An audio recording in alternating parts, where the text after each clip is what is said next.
ভেতর ফাঁপা তবুও অটল। শান্তিনিকেতন বোলপুরে প্রাচীন গাছে প্রকৃতির অবাক করা শক্তি। দেখতে ভিড়, বিস্ময়ে থমকে মানুষ।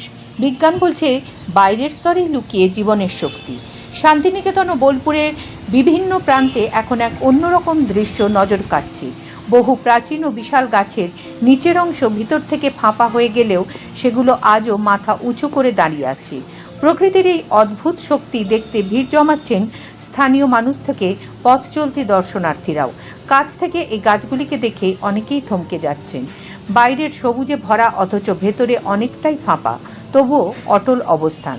স্থানীয়দের কথায় এটাই প্রকৃতির শক্তি। এতটা নষ্ট হয়ে যাওয়ার পরেও গাছগুলো যেভাবে দাঁড়িয়ে আছে তা সত্যি অবাক করার মতো।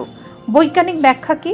বিশেষজ্ঞদের মতে গাছের জীবনী শক্তি মূলত তার বাইরের স্তর ক্যাম্বিয়াম ও স্যাপুডে থাকে। ভেতরের অংশ নষ্ট হয়ে গেলেও এই বাইরের স্তর অক্ষত থাকলে গাছ বেঁচে থাকতে পারে এবং দৃঢ়ভাবে দাঁড়িয়ে থাকতে সক্ষম হয়। পাশাপাশি শক্ত শিকড় ও স্বাভাবিক ভারসাম্য গাছকে ধরে রাখে। তবে এই দৃশ্য যেমন বিস্ময় জাগাচ্ছে, তেমনি উদ্বেগও বাড়াচ্ছে। কারণ ভিতরে দুর্বল হয়ে পড়া এই গাছগুলো ঝড় বৃষ্টি বা প্রাকৃতিক দুর্যোগে ভেঙে পড়ার ঝুঁকিও বহন করছে। একসময় জঙ্গলে ঘেরা ছিল শান্তিনিকেতন বোলপুর। এই অতীতের জীবন্ত সাক্ষী এই প্রাচীন গাছগুলি। তাই শুধু বিস্ময় নয়, এখন প্রয়োজন সচেতনতা ও উদ্যোগ। স্থানীয়দের দাবি দ্রুত সংরক্ষণ ও পরিচর্যার ব্যবস্থা করা হোক, যাতে প্রকৃতির এই নীরব শক্তিকে ভবিষ্যতের জন্য বাঁচিয়ে রাখা যায়। Bureau report, Bolpur news.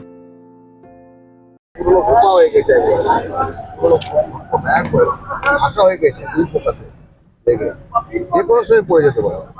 জাম গাছ বলে টিকে আছে, শক্ত কাঠ বলে, কিন্তু ভেতরটা তো পুরো ফাঁকা, পুরো ফাঁকা একবারে। এবং সাপ খুব থাকতে পারে, সব থেকে ভয়ের কথা। পুরোনো গাছ শান্তিনিকেতনে রয়েছে, অযত্নে তারা কোনো রকমে ধুকছে, যে কোনো দিনই ওরা মারা যাবে। তা আমার কথা হলো যে 1863-কে যদি ভিত্তিবৎসর ধরা হয়, তাহলে শান্তিনিকেতনের বয়স প্রায় 163 বছর। এই 163 বছরে শান্তিনিকেতনে বহু পুরনো গাছ আছে। নয়, শান্তিনিকেতন ঘিরে পাশাপাশি বিভিন্ন গ্রাম, যেগুলো বর্ধিষ্ণু গ্রাম আছে। ধরুন বোলপুর শহরে স্কুল বাগানে অতীতের নাম ছিল শাল বাগান। এখনো ওখানে অনেক পুরনো শাল গাছ এখনো বেঁচে আছে কোনো রকমে।